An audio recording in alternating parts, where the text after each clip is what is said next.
So thank you for joining me again. I mentioned in one of my earlier videos about technology and how the world is so full of distractions and our kids are struggling. And one of the things that they struggle with, of course, is hitting their phone, their devices, tablets. And I have to say a lot of adults are doing it too.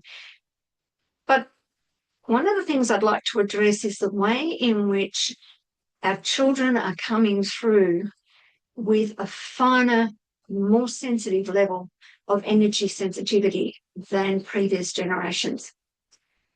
And we have a lot of labels that we assign to various behavioural issues, mental health issues, and that's how we've always worked out how to help our kids and adults alike, really, through those ticking the boxes to create the label that matches an appropriate treatment.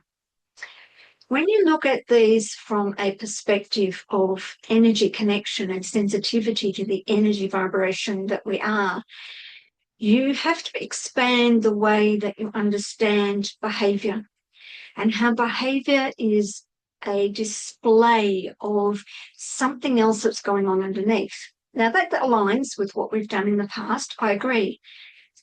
But when you look from a perspective of the energy connections, the energy vibration experience can be totally overwhelming.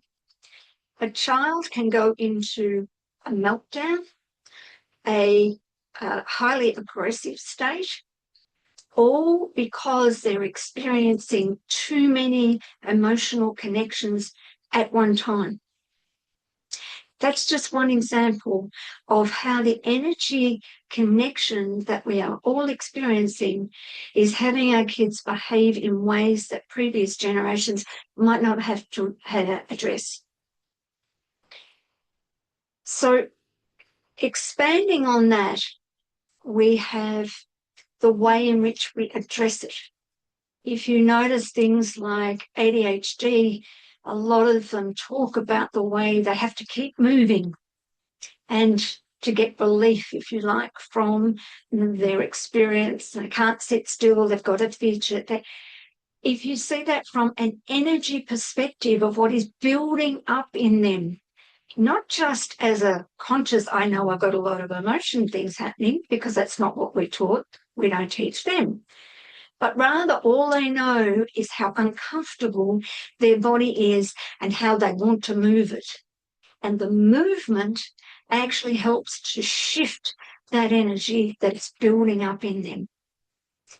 And this is why those types of activities, getting in them into high sports, lots of activities, whether swimming, cycling, team sports, although sometimes team sports can be a problem because you've got all of the other kids' emotions, assessments of themselves, and all of that come into the picture. So the more highly sensitive kids may respond and get better productivity out of more individual or small team, like a duo.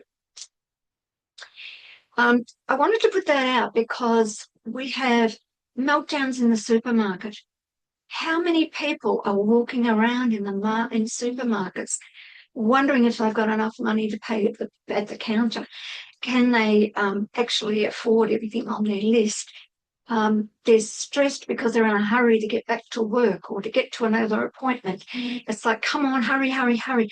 There's a level of stress and emotional carry-on in that supermarket that the more sensitive kids are experiencing and taking on.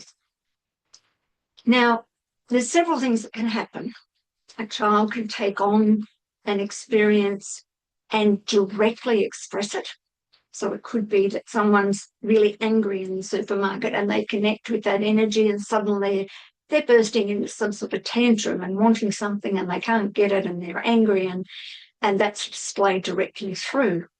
It could be that they connect with somebody's upset they don't know it's not their upset. Now, depending on how that child copes with upset, as to whether that is expressed as a crying episode, getting upset, and the mother can't work out why this child is suddenly upset. It's come from the blue. What the heck are you upset about? Can't get logic out of them. Sometimes they can't talk because they're not old enough. Sometimes they just can't express it because they're in such a state. The other thing that can happen is if they have an inability to cope with upset and they reach for perhaps anger to cover up, to feel powerful over the top of upset, then they can express an anger outburst, create a tantrum of, hitting and fighting and being very aggressive. So these are some examples of where the energy connection in our daily life and the way in which children are behaving more and more and more could give you a different perspective on what's happening. I'll leave you with that. I hope it's been insightful, and I look forward to you joining me again.